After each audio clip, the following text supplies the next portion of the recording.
Welcome to the Genius Factory. Enjoy the video. You start by confirming essentials so you save time fixing the payment. First, update iOS. Payments often fail on older builds. Next, make sure you're signed into the correct Apple ID and that wallet lists an active, unexpired card. Expired or blocked cards will fail.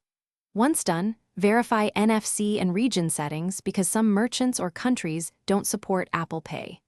Now that prerequisites are set, move to testing a simple transaction to collect the exact error behavior. You'll now perform the middle steps that resolve most cases. Try a small test payment to reproduce the error because the message you see guides the fix. If it fails, remove and re-add the card.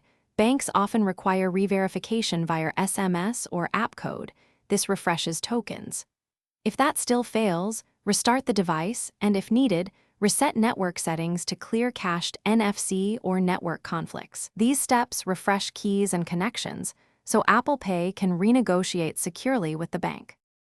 You finish by resolving authorization or hardware issues so payment completes. If your bank declines, contact the issuer.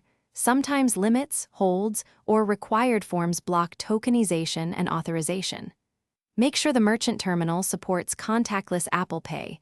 Try a different terminal or the merchant's app to confirm. If problems persist, run Apple Support diagnostics from settings or schedule a Genius Bar appointment so they can inspect NFC and secure element.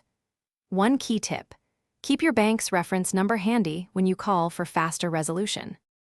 Thanks for watching. If you found this helpful, don't forget to like and subscribe.